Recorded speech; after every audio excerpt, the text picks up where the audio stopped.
I can't see fucking shit out of this thing. Hold on. Fucking with my eye hole. Oh, shit. I made it worse.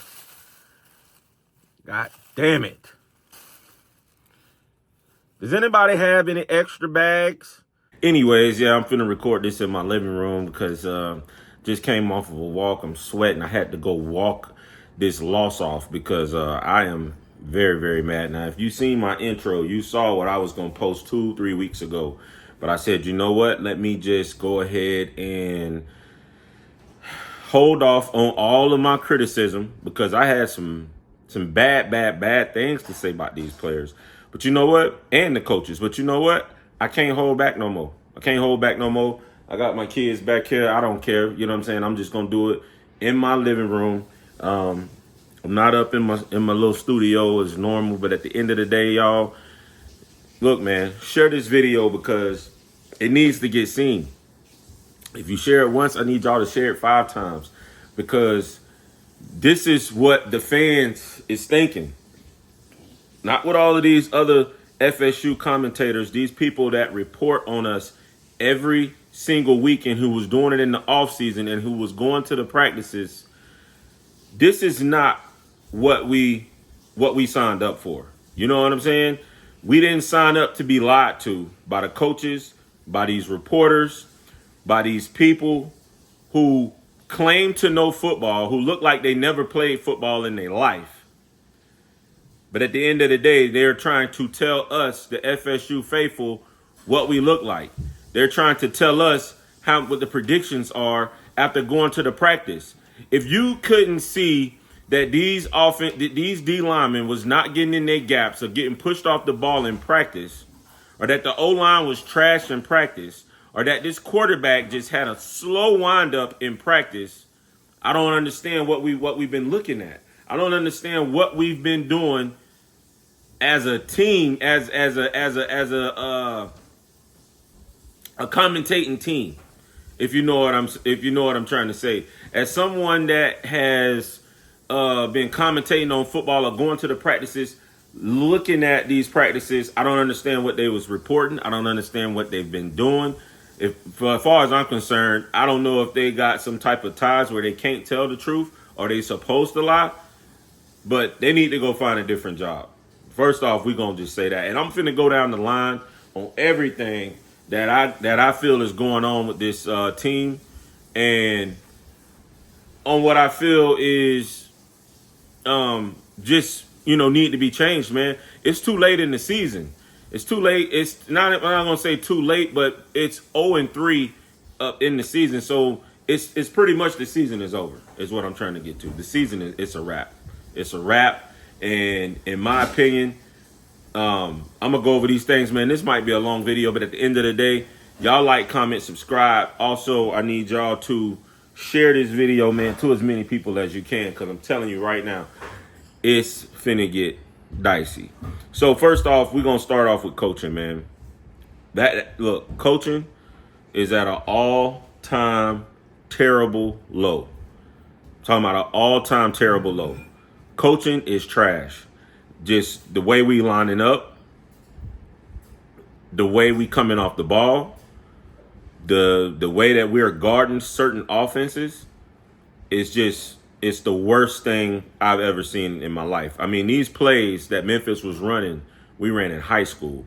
And you can't guard this play even in college football. When you're making $2 million a year to be the defensive coordinator, it's okay, baby. Y'all can make noise and all that. I'm doing this thing. I don't care. You ain't got to be quiet. This is straight off the cuff, man. I'm watching football right now. And all I'm trying to do is let y'all know, bro, that those plays that they were doing on our defense was elementary, and we couldn't guard it. So first off, that's coaching. I don't never call for nobody jobs, but things got to change and change quickly. If not, look, this is what's about to happen. You're about to start seeing people, nobody in the stands.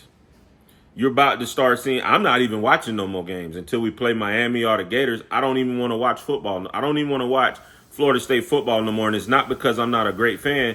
It's because I'm not going to spend my time watching somebody that's lining up wrong, that's not going in the right gap, that's missing assignments, and it's the same thing over and over again. So, what they say is,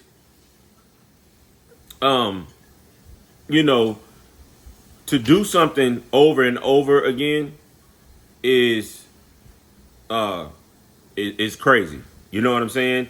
It's almost psychopathic to do something over and over again, and you're not guarding what you need to guard. I don't understand it. I don't get it. Like I said, we're not lining up right. We're not covering these plays right. Nobody knows what they're doing. It's terrible. So first, the coaching is terrible, terrible, terrible, terrible.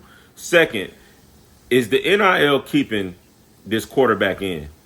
You've already should have made a change, and this is my thing. This is why I think NIL is going to get a lot of teams in trouble with this new wave, because you have these kids that are making millions of dollars now. So you can't just, they feel like they can't just sit them. Because I guarantee you, if he wasn't getting paid, or if they didn't feel like they wasted $1 million on him, he would have been benched. Hey, cut that fan off for me, Jonathan. He would have been benched. He wouldn't have been playing, because you wouldn't have had no reason to play him. You wouldn't have had a reason to play him. So he would have been benched. But because he's making $1 million, they don't want to sit him on the bench.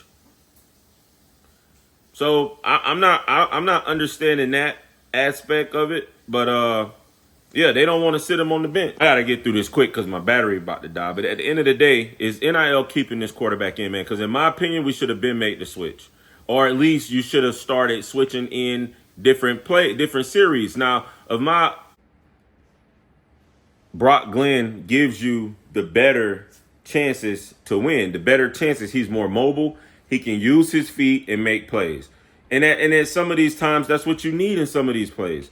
I mean, you know what I'm saying? So that's my question with the quarterback. Everybody keeps saying it's not going to make a difference if he's in, and that Norvell don't trust him. But if you don't trust him after a year in your program, if you don't trust him to go in there, then where is the development? Now it's like all this stuff Miami and all these other fans and these not fans, but these other critics been saying, these other teams, these haters, it seems like it's true. Because if y'all saying that no matter what, if he go to Brock Glenn, he don't trust Brock Glenn enough to go in there and run the offense, then he's not developing.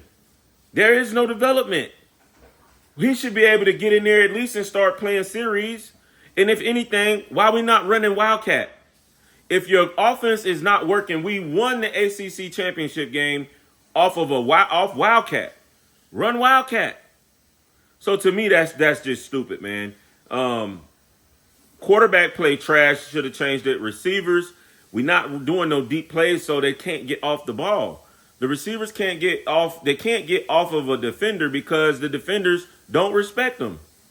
There was one play in this Memphis game. The guy ran up there to stop the hitch play. And if he would have just looked to the right, he could have got an interception and just scored a touchdown. It's pathetic. So they're not respecting the deep balls. So if you keep throwing short routes, the DB's just going to sit on that. And that's what they're doing. That's why our receivers can't get off of the cornerback. They can't get separation, man. D-line played better this game. I got to give them credit. They was out there a long time again. That first two games, the first game they played like trash. Second game, I think they did pretty good. This game, I do like what they did this game. Even though they wasn't going up against nobody, they still did better. They still showed that they could play. So I'm not so mad at them this game. But changes as far as just coaching need to be made there. Secondary did a good job, in my opinion. Secondary did good. No problems there. I've been feeling like the corner's been doing pretty decent all the games. I just feel like the assignments and knowing who to guard has been what's been off. Because they've been out of place. Like I said, the coaches some of these coaches must go. I think Norvell got to start all over. If he wants to be able to keep his team alive, he needs to start he needs to start making some decisions, man. And because right now what you're going to do is you're going to lose the fan base. You're going to also lose recruiting. And then you're also going to lose your locker room. And once you lose your locker room, that's it, man. We got to get Brock Glenn in to show that, and we need to start working on our freshman quarterback to get him in just to show that we are trying to develop. That's going to send a message to the other recruits that's coming in. You know what I'm saying? That we will try to develop you and get you better. If you stick with DJU, it's not going to work out for you. It's not about to work out for you. So that's that. And you know, so the last drive, I'm gonna say this about the last drive. There were people wide open that DJ just did not see. I'm talking about streaking wide down, open down the field, man. Like I said, man, this team is probably the worst team. It's worse than a Willie Taggart team. Because you've had this time to get these kids together and ready. You had a whole spring and an off season. And like I said, man, look, you know it's coaching because we have more talent than these other teams. We have more 4 and 5 stars than these other teams. So there's no reason for us to be losing except that the coaching is trash. So now that's just showing you how good those other players were last year. That even though when Norvell was calling bad calls last year, which he did, which I criticized him in the Duke game and a lot of other games, we just had the talent to go out there and win the game. That was the difference. This year, he don't have that talent. Norvell, you cooked, buddy. You cooked. And I'm telling you now, man, we got to make, hey, look, I know we can't get rid of him, but he's going to need to go make a change and get some better coaching to help him out, because if he don't, it's over with, man. We can be looking at stuff like this for the next 5 years. I don't see a change. I don't see nothing getting better. Nothing. Unless he makes the move at quarterback and start playing young pups, man. Once again, man, I'm your boy. And as always, man, go Noles. Go Noles.